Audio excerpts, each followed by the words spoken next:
update on tonight's Crimewatch UK.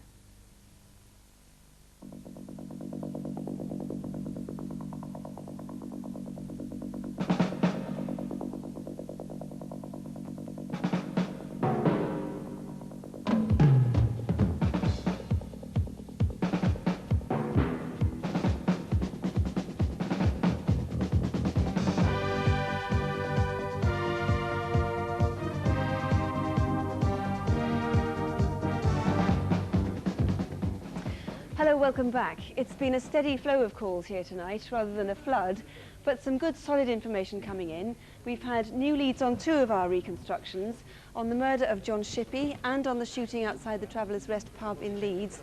And we've had more than 100 calls offering help on Dinah McNichol, who went missing last August. And indeed, the lines are still very busy. Let's go first to the murder of John Shippey, a successful and wealthy figure from Surrey, who was stabbed to death and then discovered by firemen in the boot of his blazing car.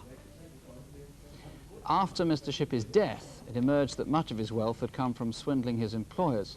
But that doesn't appear to be the motive for his murder. You've had an extraordinary number of calls on this one. Yes, I've been very pleased with the response, and calls are still coming in, I'm pleased to say. Now, this watch, which is a Seiko Lascelles, yes, that seems to have aroused an awful lot of interest. Yes, a lot of calls on that. I'm pleased to say, and one caller in particular would like to see that watch again. This watch was missing, also some briefcases that he used to go around with. Yes, we're getting lots of calls on briefcases that have been found in and around the home counties, and we will be pursuing those reports. He had a lot of girlfriends, and you've discovered two new ones tonight. Yes, we've had two ex-girlfriends contact us, and we will be contacting them tomorrow. And several people who say that they've been involved with deals with him, and several suggesting he was involved in some quite shady deals at times. There are. In fact, I'm surprised I haven't had more calls in relation to some business deals and his business dealings, and I would like to hear from anybody in relation to his business deals.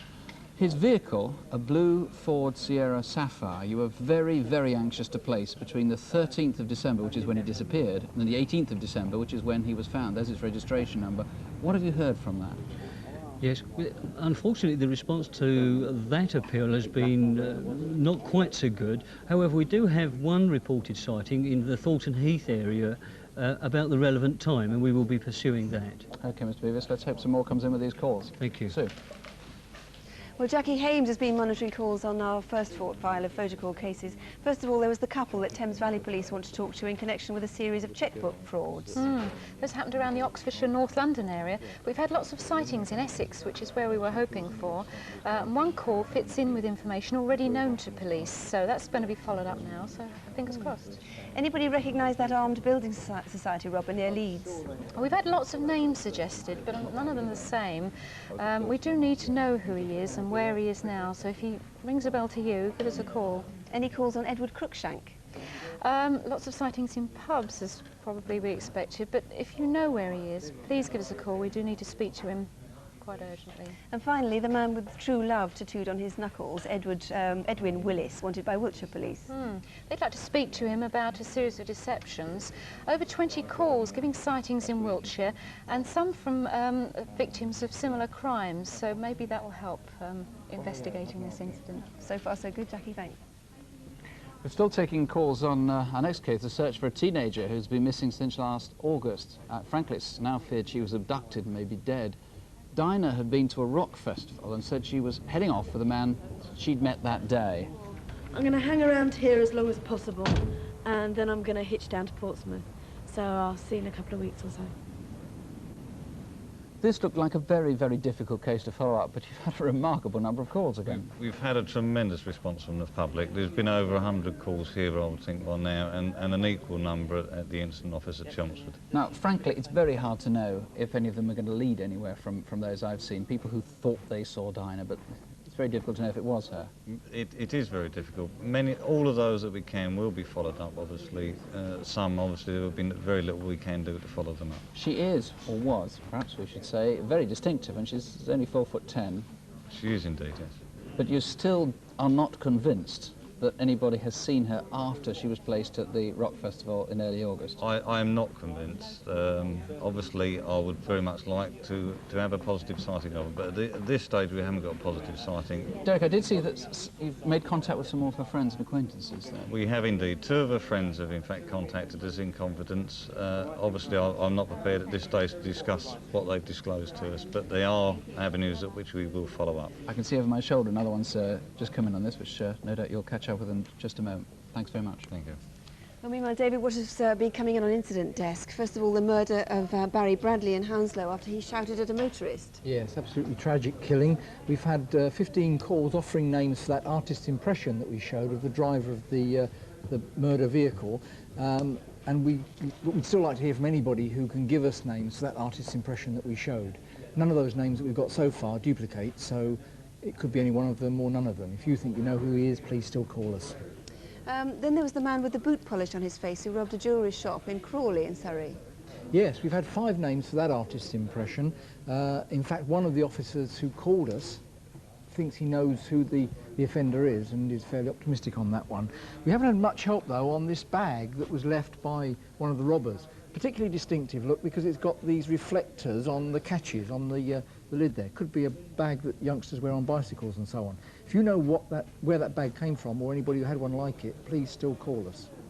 And then at Cannock, finally, you were hoping to find the man who attempted to rob a post office at gunpoint. In fact, he fired the gun, but luckily because of the security screen, the staff weren't hurt.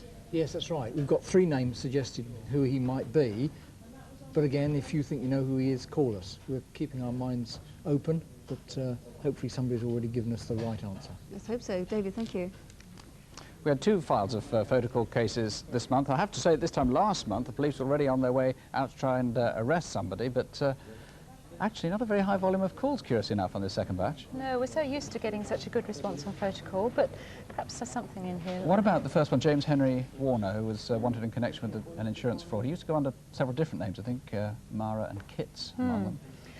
We've had quite a few sightings in the Norfolk and South East, and we now think he is trying to get a job at the moment within the insurance business. So if he's applied for a job from you, please give us a call. A man trying to pass a stolen cheque in Hemel Hempstead. Actually, that I saw some quite good calls on. Yeah, although not many, but very good quality calls rather than quantity. And one name in particular has interested the officers, and we do hope to have good news on this one next Tall month. man, 6'2" or so, who robbed a building society in Stalybridge. What on that one? Yeah, this was in October last year. As you say, a very distinctive man, but only a handful of names, and we are hoping perhaps for something a bit more positive on this. Please, if you know him, ring us now. The last case, again, nothing very much on Darryl Grames or Philip John Stokes.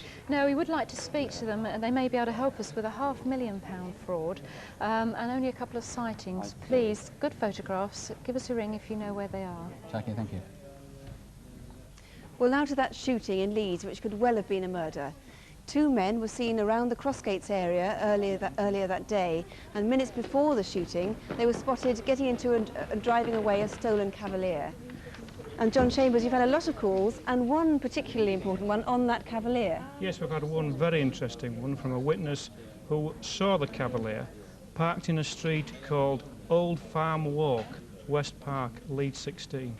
Now that vehicle was seen parked 2 days prior to the shooting, and it disappeared the morning of the shooting.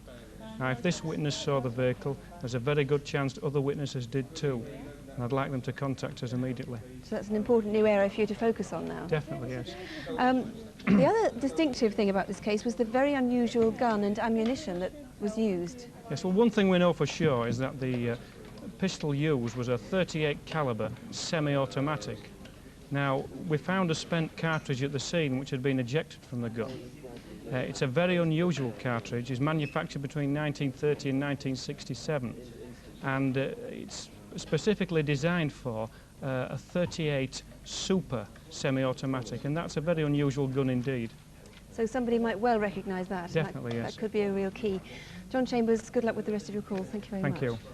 Well, that's just about it for this month. If you've not managed to get through to us yet this evening, do keep trying. There's some lines free at the moment. There's half an hour left before the lines here close down. The numbers for the individual investigating forces will be on your screens in just a moment. Till next month, good night. Good night.